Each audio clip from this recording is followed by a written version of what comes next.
Hello hello hello மக்களே, இது hello from Arun. மற்றும் ஒரு பாட்காஸ்ட் எபிசோடில் உங்களை மீட் பண்ணுறதுல ரொம்ப மகிழ்ச்சி. இது சீசன் 4ஓட எபிசோட் 10. இந்த சீசனில் நம்ம என்ன டிஸ்கஸ் பண்ணிகிட்ருக்கோம், என்ன ஷேர் பண்ணிகிட்ருக்கோம் அப்படின்னா, வாழ்க்கையை வாழ்கிறத பற்றி பேசிகிட்டு இருக்கோம். லிவிங் த லைஃப் அப்படின்ற தீமில் நீங்கள் உங்கள் வாழ்க்கையோட சின்ன சின்ன விஷயங்களை அண்டர்ஸ்டாண்ட் பண்ணிக்கிறது மூலமாக, சின்ன சின்ன விஷயங்களை செலிப்ரேட் பண்ணுறது மூலமாக, இந்த சோஷியல் கண்டிஷனிங் மூலமாக உங்களுக்குள்ளே புகுத்தப்பட்டிருக்க நிறைய வேர்ட்ஸுக்கான டெஃபனிஷனை நீங்கள் புரிஞ்சுக்கணும். இதான் சக்ஸஸ் அப்படின்னு ஒரு டெஃபினிஷன் இருக்குல்ல, அதை அப்படியே எடுத்துக்கணுமா வேணாமா, இல்லை உங்களுக்குன்னு ஒரு டெஃபினிஷனை நீங்கள் டிஃபைன் பண்ணுறீங்க அப்படின்னா, இதான்ப்பா எனக்கு சக்ஸஸ் அப்படின்னு நீங்கள் முடிவு பண்ணுறீங்க அப்படின்னா, அதை நீங்கள் என்ன மாதிரியான பர்ஸ்பெக்டிவில் அதை அண்டர்ஸ்டாண்ட் பண்ணிக்கிட்டால் லைஃப் ரொம்ப ஈஸியானதாகவும் லைட்டானதாகவும் மாறுது அப்படின்றத பற்றி தான் நம்ம பேசிகிட்டு இருக்கோம். ஸோ இந்த மாதிரி நிறைய இன்ஃபர்மேஷன்ஸ், நிறைய எபிசோட்ஸ் இந்த சீசனில் பேசிகிட்டு இருக்கோம்.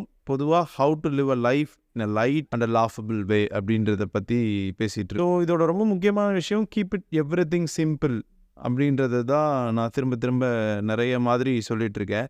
அப்படி ஒரு வேலை இந்த கீப் இட் சிம்பிளை நம்ம சொல்லலாம் அப்படின்னா don't chase your life always சொல்லுவாங்க. அது ரொம்ப முக்கியம் அப்படின்னு நினைக்கிறேன். அப்படின்னா என்னப்பா, லைஃப்பை சேஸ் பண்ணுறதுனா என்ன? எனக்கு புரியல. நம்மளே வாழ்ந்துட்டு தான் இருக்கோம். அப்போது லைஃப்பை சேஸ் பண்ணுற அப்படின்னா அப்புறம் என்ன, வேறு என்னத்தை சேஸ் பண்ணுவாங்க அப்படின்னா, நீங்கள் லைஃப்பை வாழணும். You have to live the life. நீங்கள் துரத்தக்கூடாது அது. அப்போது துரத்துறதுக்கும் வாழ்கிறதுக்கும் என்னப்பா வித்தியாசம் அப்படின்னு கேட்டிங்கன்னா, வாழ்கிறீங்கன்னா இப்போ நான் இதை செய்யணும், இதை பண்ணணும், இவங்களோடலாம் பேசணும், இவங்க கூட இருக்கணும், இந்த மாதிரி இருந்தால் எனக்கு ரொம்ப ஹாப்பியாக இருக்குது, இந்த மாதிரி இருந்தால் டைம் ரொம்ப நல்ல ஸ்பெண்ட் பண்ணதாக நான் ஃபீல் பண்ணுறேன் அப்படின்ற மாதிரியான விஷயங்கள் நீங்கள் பண்ணிகிட்டே இருக்கீங்க. நேச்சுரலாக ஒரு ஃப்ளோ உங்ககிட்ட இருக்குது அப்படின்னா, அப்போது நீங்கள் அந்த வாழ்க்கையை வாழ்ந்துட்டுருக்கீங்கன்னு அர்த்தம். இல்லை, இப்போ உங்களுக்கு ஒரு கோல் இருக்குது, அதை அச்சீவ் பண்ணணும்னு நினைக்கிறீங்க, அதை நோக்கி ஓடிட்டே இருக்கீங்க, அது முடியுது, அது முடிஞ்ச உடனே எதுக்குமே டைம் இல்லாமல் ஓகே எனக்கு இது கிடச்சிருச்சு, நான் அடுத்த செட்டாக எங்கே போய் ரீச் ஆகணும் அப்படின்றத என் மைண்டில் நான் வச்சுருக்கேன்னா அதை நோக்கி நான் ஓட ஆரம்பிச்சிருவேன் அப்படின்ற மாதிரி உங்களுக்குள்ளே ஒன்று இருக்குது. உதாரணத்துக்கு சொல்லணும்னா, ஸ்கூல் முடிக்கிறீங்க, ஸ்கூல் முடித்த உடனே காலேஜ் முடித்த உடனே நல்ல டிகிரி, பயங்கர மார்க்ஸில் ஒரு டிகிரி வாங்குறீங்கன்னு வச்சுப்போம். அப்படின்னா அது முடித்த உடனே எதை பற்றியுமே யோசிக்காமல் எப்படி ஒரு பெரிய வேலைக்கு போகணும் அப்படின்றத பற்றி நான் அடுத்து என்னுடைய வாழ்க்கையை நகர்த்த ஆரம்பிச்சிருவேன் அப்படின்ற மாதிரியான ஒரு லைஃப் நீங்கள் வாழ்ந்துருக்கீங்க, இல்லை வாழ்ந்துட்டுருக்கீங்க அப்படின்னா அதுதான் சேசிங் ஒரு லைஃப். அதாவது நெக்ஸ்ட் கோல் ஓகே இதை ரீச் பண்ணியாச்சு, அடுத்து ரீச் பண்ணுவோம் அப்படின்ற மாதிரி போய்கிட்டே இருக்கிறது தான் சேசிங் த லைஃப் அப்படின்னு சொல்லுவாங்க. துரத்திக்கிட்டே இருக்கீங்க வாழ்க்கையை அப்படின்ற மாதிரி சொல்லுவாங்க. இது என்னப்பா இது கூத்தா இருக்குது, நம்ம ஒரு விஷயத்தை ஃபோக்கஸ் பண்ணி அதை நோக்கி நம்மளோட எஃபர்ட் எல்லாம் போடுறது தானே சரியாக இருக்கும், நீ அப்போ எதுவுமே பண்ணாமல் சும்மா உட்காந்துருன்றியா அப்படின்னு நீங்கள் கேட்டிங்கன்னா, கிட்டத்தட்ட அதை பற்றி தான் நம்ம பேச போகிறோம். சும்மா உட்கார்றதுலாம் அப்படின்னா எப்போல்லாம் சும்மா உட்காரலாம், ஏன் நீங்கள் சும்மா உட்காரணும் அப்படின்றத பற்றி தான் நம்ம இந்த எபிசோடில் டிஸ்கஸ் பண்ண போகிறோம். அதை பற்றின என்னோடய பர்ஸ்பெக்டிவ்ஸை நான் ஷேர் பண்ணிக்கணும்னு நினச்சேன். அதுதான் இந்த எபிசோடோட தீமாக இருக்கும். என்ன பிரச்சனை அப்படின்னா, நம்ம சும்மா உட்கார முடியாது அப்படின்றது உங்கள்கிட்டேருந்து எப்படி வந்திருக்கும் அப்படின்னு எனக்கு தோணுதுன்னா, எனக்கு எப்படி வந்திருக்கு அப்படின்னு தோணுதுன்னா, நீங்கள் சும்மா உட்காந்துருக்கீங்க, டைமை வேஸ்ட் பண்ணுறீங்கன்னா உங்கள் லைஃப்பை நீங்கள் வாழலை அப்படின்றத இந்த சொசைட்டி நமக்கு திரும்ப திரும்ப திரும்ப வேறு வேறு விதங்களில் சொல்லுது. பாத்தியாப்பா, அவன் படித்தான், அமெரிக்காவுக்கு வேலை, அவன் படித்தான், இப்போ அடுத்து கல்யாணம், ரொம்ப நல்ல லைஃப் செட்டில் ஆகிருக்கு. அப்போது நீ அதை நோக்கி ஓடணும்ல. நீ 12th முடிச்சுட்ட, அப்போது அந்த அண்ணனை பார்த்தியா, அந்த அண்ணன் 12th முடித்த உடனே எக்ஸாம் எழுதினாங்க, எக்ஸாம் எழுதி டாக்டர் ஆகிட்டாங்க, இப்போ சூப்பராக இருக்காங்க 35 வயசில் அப்படின்னு சொல்லும்போது, அது இன்டெரக்டாக உங்களுக்குள்ளே என்ன சொல்லுதுன்னா, ஸ்கூல் முடித்த உடனே அடுத்தது நீ உன்னுடைய டாக்டர் டிகிரியை படிக்கிறதுக்காக என்ன எஃபர்ட் பண்ணுமோ அதை போட ஆரம்பி அப்படின்றத உங்களுக்கு இன்டெரக்டாக புஷ் பண்ணிகிட்டே இருப்போம். இது சரியாக தப்பானா, இது சரி தப்புன்னெலாம் சொல்ல முடியாது. அதை சொல்கிறவங்க எதுக்காக சொல்கிறாங்கன்னா, அதுதான் அவங்களோட மைண்ட் செட்டில் ரொம்ப சேஃபஸ்ட்டு செக்யூர்டு லைஃப்பை நீங்கள் வாழ்கிறதுக்கான ஒரு ஃபார்முலாவாக அவங்களுக்கு இருந்திருக்கு. என்னால் அதை பண்ண முடியல, இப்போ நான் டாக்டர் ஆகியிருந்தேன்னா என் லைஃப்பில் இருக்க எந்த பிரச்சனையும் இருக்காது, எனக்கு போதுமான அளவுக்கு காசு வந்திருக்கும், எனக்கு தேவையான அளவுக்கு ஒரு புகழ் வந்திருக்கும் அப்படின்றது அவங்க ஒரு 30 வருஷம் 40 வருஷம் வாழ்ந்த வாழ்க்கையிலேருந்து அவங்க கற்றுக்கிட்டதை நமக்கு ஓகே நீ 30-40 இயர்ஸ் கழிச்சு கற்றுக்காதப்பா, இப்போவே நான் ஃபீட் இன் பண்ணிடுறேன் அப்படின்னு சொல்லி நமக்கு ஒரு ஹெட் ஸ்டார்ட் மாதிரி அந்த விஷயத்தை கொடுக்குறாங்க. ஆனால் என்னென்னா, இது கண்டினியூஸாக கொடுத்துக்கிட்டே இருக்கும்போது நீங்கள் அதை தாண்டி உங்களால் வேறு எதையுமே யோசிக்க முடியாது. அது அவனுக்கு சரியாக இருந்திருக்கும், உங்களுக்கு அது சரியாக இருந்துச்சா இல்லையா அப்படின்றத அனலைஸ் பண்ணுறதுக்கு உங்களுக்கு ஒரு டைம் தேவைப்படும்ல. அதுவே இல்லாமல் உங்களுக்கு நீ அதை அடுத்து இதை தான்ப்பா பண்ணணும், நீ அடுத்து இது தான்ப்பா பண்ணணும் அப்படின்றத வந்து இந்த சோஷியல் கண்டிஷனிங் மூலமாக இந்த சொசைட்டி உங்களுக்குள்ளே தள்ளிகிட்டே இருக்கும். சோஷியல் கண்டிஷன் பெரும்பாலானவங்க இந்த சமுதாயத்தில் இப்படி தான் வாழ்கிறாங்க, அப்போ நீ அப்படி வாழ்ந்தனா சரியாக தானே இருக்கும், அதில் என்ன தப்பு இருக்க போகுது அப்படின்றது தான் சோஷியல் கண்டிஷனிங். இப்படி இருப்பா அவ்வளோதான்ப்பா அப்படின்னு உங்களுக்கு ஒரு கண்டிஷனை போட்டே இருப்பாங்க. அது உங்களுக்கு சரின்னு தோணும், அதை பற்றி நீங்கள் ரீவிசிட் பண்ணணும்னு உங்களுக்கு எந்த விதமான எண்ணமும் வராது. அப்படின்னா என்னென்னா நீங்கள் அதுக்கு பழக்கப்படுத்தப்பட்டு விட்டீர்கள் அப்படின்னு அர்த்தம். அதுதான் அப்படி பழக்கப்படுத்தப்பட்டுட்டீங்க அப்படின்னா நீங்கள் வேறு எதை பற்றியுமே யோசிக்காமல் உங்களுக்கு ஒவ்வொரு அடுத்த ஸ்டேஜில் கொடுக்கப்பட்டிருக்க கோலை நோக்கி ஓடுறதுக்கு நீங்கள் ரெடியாக இருப்பீங்க. அதில் எந்த தப்பும் இருக்காது. ஆனால் என்ன பிரச்சனைனா அப்படி ஓடிட்டே இருக்கும்போது நீங்கள் ஒரு இடத்த கரெக்டாக தான் பண்ணிகிட்ருக்கேனா, வெறும் ஓடிட்டே இருக்கேனா, இல்லை நான் அந்த மொமெண்ட்ஸை என்ஜாய் பண்ணுறேனா, இல்லை எனக்கு பிடிச்சிதான் நான் அதை பண்ணுறேன். ஏன்னா நான் எப்போவுமே சொல்கிற மாதிரி life is a very limited time syllabus. ரொம்ப ரொம்ப ரொம்ப கம்மியான டைம் தான் உங்களுக்கு இருக்கும். அப்போ அதை வாழ்ந்து முடிக்கிறதுன்றது வந்து உங்களோட ஸ்டைலில் இருக்கணும்ல. குறைஞ்சபட்சம் எல்லாத்தையுமே வந்து ஏன் இஷ்டத்துக்கு நான் வாழ்வேன்னு தாந்தோணித்தனமாக நம்மளால் வாழ முடியாது. ஒருவேளை உங்களால் அப்படி வாழ முடியுதுன்னா நீங்கள் வேறு லெவல். உங்களுக்கு அந்த மாதிரி லைஃப் மேலே ஒரு கிளாரிட்டி இருக்குது, நான் என்ன பண்ணணும்னு நினைக்கிறோம் அதை நான் பண்ணுறேன்ப்பா அப்படின்ற மாதிரியான உங்களுக்கு வாழ்க்கை மேலே உங்களுக்கு ஒரு கிளாரிட்டி இருக்குன்னா நீங்கள் வேறு லெவல். நான் உங்களுக்கு எதுவுமே சொல்கிறதுக்கு இருக்காது, நீங்கள் தான் எனக்கு அந்த மாதிரி இருந்தீங்கன்னா நிறைய விஷயங்களை சொல்லி கொடுத்தீங்கன்னா நான் எடுத்து பண்ண இருக்கும். ஆனால் இது என்னென்னா சோஷியல் கண்டிஷனிங்லேருந்து என்னால் வெளியே வர முடியாது. ஆனால் எங்கெல்லாம் என்னால் எஸ்கேப்ஸ் இது சோஷியல் கண்டிஷனிங் தான் அப்படின்றத நான் அக்செப்ட் பண்ணிக்க வேண்டியது ரொம்ப முக்கியம். இதுலேருந்து நான் வெளியே வர முதல் கிளாரிட்டி, லைஃப் வந்து என்னோடய ரூல்ஸில் என்னோட அண்டர்ஸ்டாண்டிங்கில் நான் வாழ போகிறேன்னா எதெல்லாம் சோஷியல் கண்டிஷனிங்கிறத நீங்கள் பிரித்து தனித்தனியாக பார்க்கணும் அப்படின்றது ரொம்ப முக்கியம் அப்படின்னு நான் நம்புகிறேன். அந்த மாதிரி ஒன் ஆஃப் தி விஷயந்தான் உங்களுக்கு வாழ்க்கையை வந்து துரத்துறதுக்காக அடுத்தடுத்த உங்கள் வாழ்க்கையோட வேறு ஸ்டேஜஸில் உங்களுக்கு கொடுக்கப்பட்டிருக்க கோல்ஸ் வந்து நீங்கள் ஐடியலாக உட்காந்துடக்கூடாது, வேறு எதை பற்றியுமே நீங்கள் யோசிச்சிடக்கூடாது அப்படின்றதுக்காக உங்களுக்கு கொடுக்கப்பட்டிருக்குது அப்படின்னு தான் நான் நம்புகிறேன். ஏன்னா உங்களுக்கு சொன்னவனுக்கும் தெரியாது அது சோஷியல் கண்டிஷனிங் தான் அப்படின்றது. இப்போது இதை எப்படி நான் அண்டர்ஸ்டாண்ட் பண்ணிக்க முடியும், எந்த மொமெண்ட் எனக்கு ஓகேப்பா இப்படி இருக்கணுன்ற அவசியம் இல்லைப்பா அப்படின்றத எனக்கு எப்போ கொடுக்கும் அப்படின்னா நீங்கள் ஒரு பெரிய விஷயத்தை அச்சீவ் பண்ணிடுறீங்க. உங்கள் உடம்போ உங்கள் மனசோ சொல்லும் யூ நீட் அ பிரேக் அப்படின்னு சொல்லி வந்து பயங்கரமாக காலேஜில் படிச்சிருக்கீங்க, படித்து ஒரு செம்ம வேலையில் லேண்ட் ஆகிட்டிங்கன்னு வச்சுக்கோங்களேன். அந்த வேலைக்கு போகிறதுக்கு முன்னாடி உங்களுக்கு ஒரு 3 months ஆஃப் லீவ் இருக்குது. அதில் வேலைக்கு போயிட்டுப்பா நிறைய படித்து நிறைய கற்றுக்கணும், அந்த வேலைக்கு ஒன்று ப்ரிப்பேர் பண்ணணும் அப்படின்றது தான் இந்த சமுதாயம் உங்களுக்கு கொடுக்கக்கூடிய கோலாக இருக்கும். அந்த 3 மாதத்துக்குள்ளே நீ என்னத்தை சேஸ் பண்ணணும் அப்படின்றத வந்து உங்களுக்கு அள்ளிப்போம். ஆனால் உங்களுக்கு தெரியும் எஃபர்ட் போட்டேன்ப்பா, நிறைய டைம் போட்டேன், இவரை எதை பற்றியுமே யோசிக்காமல் இருந்துட்டேன், எனக்கு ஒரு பிரேக் வேணும், இந்த 3 மாதம் எனக்கு பிடிச்சதை பண்ண போகிறேன்.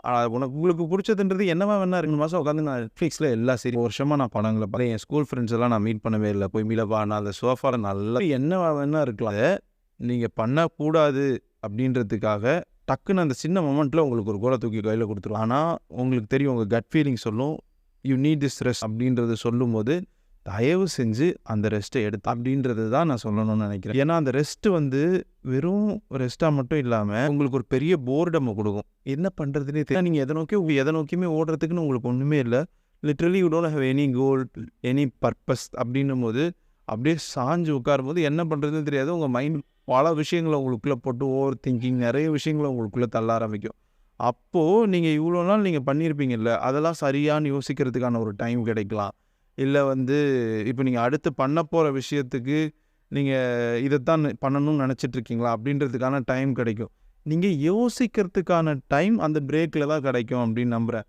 நீங்கள் ஒரு பேட்டர்ன் ஆஃப் பீப்புளோட வாழ்ந்துட்டுருப்பீங்கல்ல, உங்கள் கோல் அச்சீவ் பண்ணணுன்னா இந்த மக்களோட சேர்ந்தால் தான் அதை வந்து ஈஸியாக அச்சீவ் பண்ண முடியும் அப்படின்ற மாதிரி ஒரு செட் இருப்பாங்க. இப்போ நீங்கள் நல்லா படிக்கணும்னா நீங்கள் நல்லா படிக்கிற பசங்களோட இல்லை உங்களுக்கு ஹெல்ப் பண்ணுற மக்களோட நீங்கள் இருக்க வேண்டியிருக்கும். நல்ல கேம் விளாடணும், பயங்கர கிரிக்கெட்டிங் விளாட்ணுன்னா கிரிக்கெட் பற்றி நல்லா தெரிஞ்சவங்களோட, உங்களுக்கு அதை பற்றி நிறைய இன்ஃபர்மேஷனை ஷேர் பண்ணுறவங்களோட இருந்தீங்கன்னா சாதாரணமாக அது தெரியாதவங்களோட இருக்கிறத விட இவங்க கூட இருக்கும்போது அந்த கோல் அச்சீவ் பண்ணுறது ரொம்ப ஈஸியாக இருக்கும். இதை எல்லாருமே அக்செப்ட் பண்ணிப்போம். இதை நோக்கி தான் நம்மளை வந்து இந்த சொசைட்டி புஷ் பண்ணிகிட்டே இருக்கும். Be with the right circle அப்படின்னு சொல்லிகிட்டே இருப்போம். இப்போ இதில் என்ன பிரச்சனைனா இந்த கோலை நோக்கி ஓடும்போது அந்த மாதிரியான மக்கள் மட்டும்தான் நம்ம மீட் பண்ணிகிட்டே இருப்போம். அதனால வந்து அவங்களும் நம்மளோட சேம் மைண்ட் செட்டில் தான் இருப்பாங்க. அப்போ அது எல்லாமே சரிதான், நம்ம லைஃப்பை நம்ம ரொம்ப சரியாக தான் வாழ்ந்து அப்படின்ற மாதிரி நம்ம இருப்போம். இந்த பிரேக்கில் அந்த செட் ஆஃப் பீப்புளை தவிர மற்றவங்களெல்லாம் மீட் பண்ண அந்த பிரேக் எடுத்துருக்கும் போது நீங்கள் எங்கேயோ உங்கள் பாட்டி வீட்டுக்கு போவீங்க, அங்கே ஒரு 10 பேரை பார்ப்பீங்க, இல்லை உங்கள் பழைய ஃப்ரெண்ட்ஸை மீட் பண்ணுறீங்க, இல்லை நீங்கள் ஒரு படம் பார்க்குறீங்க, அது உங்களை இன்ஸ்பயர். இப்படி பல விஷயங்கள் மூலமாக உங்கள் வாழ்க்கையில் நீங்கள் மீட் பண்ணிகிட்டு இருக்க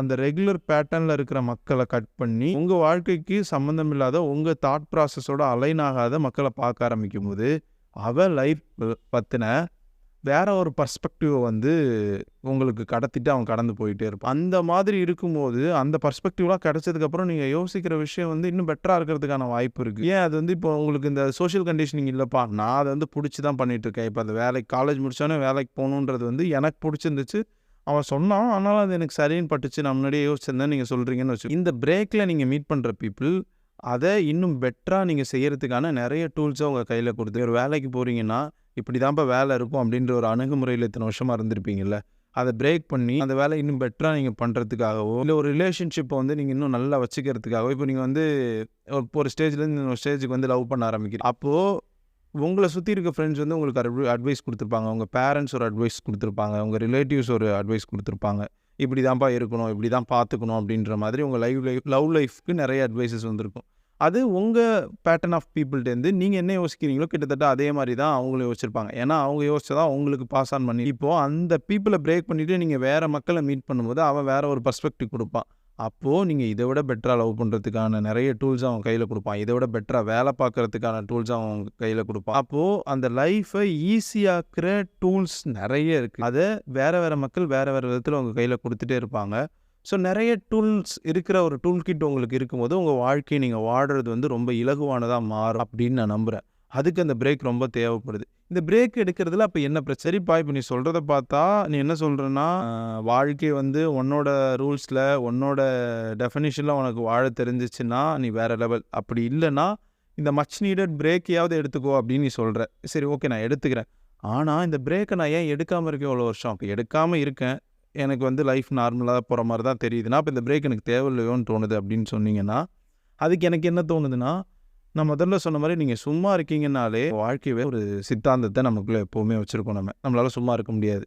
நீங்கள் ரொம்ப நாள் சும்மா இருந்தீங்கன்னா ஐயோ நம்ம ஏதோ தப்புன்ற மாதிரி ஒரு கில்ட்டு வந்து உங்களுக்குள்ளே வந்துடும், ஒரு குற்ற உணர்ச்சி வந்து உங்களுக்குள்ளே விதைச்சிருவாங்க. இதுவுமே வந்து சொசைட்டியோ இல்லை உங்களை சுற்றி இருக்கவங்களோ உங்களுக்குள்ளே விதைச்ச ஒரு விஷயம் தான். அப்போது இது எப்படி நான் வெளியே கொண்டு வரது, இந்த கில்ட்டை வந்து நான் எப்படி தூக்கி ஓரமாக வைக்கிறதுனா, அதுதான் சொல்கிறேன். நீங்கள் உங்களுக்கு கொடுத்த கோலை நோக்கி ஓடிட்டே இருக்கீங்க, வாழ்க்கையோட அடுத்த கட்டத்தை துரத்திக்கிட்டே இருக்கீங்கன்னு நினைக்கிறேன். இந்த இடத்துல இந்த மொமெண்ட்டில் நின்று உங்கள் ஃப்ரெண்ட்ஸோட ஒரு சாயங்காலம் ஒரு டீ கடையில் உட்காந்து பேசுறது வேஸ்ட் ஆஃப் த டைம் கிடையாது.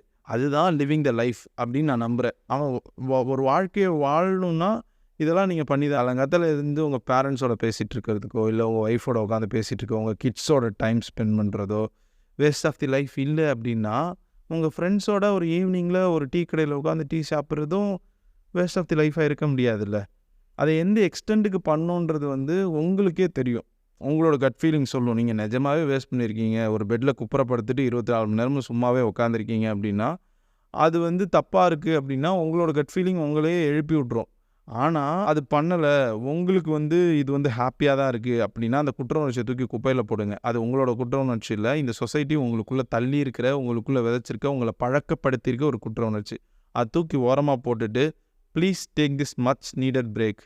உங்களுக்கு தேவைப்படுற நேரத்துலலாம் பிரேக் எடுங்க, பாஸ் பண்ணுங்கள், யோசிங்க, வேறு ஆட்களை மீட் பண்ணுங்கள், படிங்க, படம் பாருங்கள், தூங்குங்க, என்ன வேணால் பண்ணுங்கள். ஆனால் நான் சொல்கிறது என்னென்னா, எப்போவுமே வாழ்க்கையில் எதையோ நோக்கி துரத்தி ஓடிக்கிட்டே இருக்காதீங்க. உங்களுக்கு பிரேக் தேவைப்படும் போது எடுங்க. நான் ரொம்ப அழகாக தமிழில் 3 வார்த்தையில் இதை சொல்லுவாங்க, அதை சொல்லி முடிக்கணும்னு நினைக்கிறேன். இளைப்பாறு மனமே பரவாயில்லை. மீண்டும் ஒரு எபிசோடில் உங்களை மறுபடியும் மீட் பண்ணுறேன். அது வரைக்கும் நன்றி.